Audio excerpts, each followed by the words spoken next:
గత 4.5 సంవత్సరంగా అరాచక పాలన చేస్తూ అందరి యొక్క హక్కులను కాలరాస్తూ ఇవాళ అహంకారం పూరితమైనటువంటి చర్యలకు పాల్గొన్నటువంటి వైసీపీ ప్రభుత్వాన్ని నిలదీసే విధంగా అక్క చెల్లెళ్ళందరూ కూడా చూపిస్తున్నటువంటి పోరాట స్ఫూర్తి ఎంతో అభినందనీయం. న్యాయపరమైనటువంటి వాళ్ళ హక్కుల కోసం వాళ్ళు పోరాడుతున్నారు.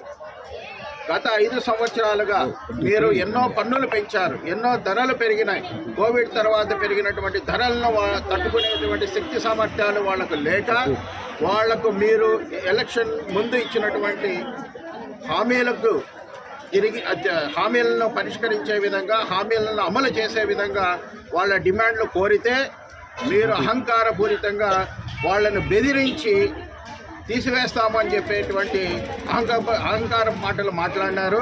ఇవాళ అక్క చెల్లెళ్ళందరినీ గమనిస్తే కనుక వాళ్ళలో ఎక్కడ కూడా ఎవరు భయపడడం లేదు.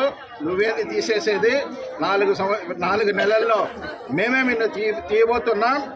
మా మేలు కోరినటువంటి చంద్రబాబు నాయుడు గారు 2014-19లో మా జీతాలను కొంతమందికి దాదాపు 2,500 7,500 చేశారు, 6,000 10,500 చేశారు. కాబట్టి మా బాగోగుల గురించినటువంటి చంద్రబాబు నాయుడు గారు వస్తున్నారు, మా జీవితాలు బాగుపడతాయంటూ కూడా వాళ్ళు ఇవాళ నిందిస్తున్నారు.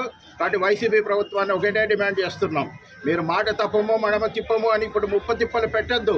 మీరు ఇచ్చిన హామీలను మీరు అమలు చేయండి.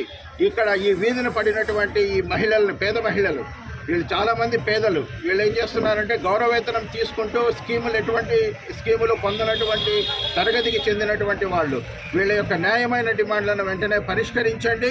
మీరు పరిష్కరించకపోతే వారి యొక్క పోరాటానికి మేము సంపూర్ణమైనటువంటి మద్దతు తెలిపి వారికి అండదండగా ఉంటామని తెలుగుదేశం పార్టీ తరఫున తెలియజేస్తున్నాను.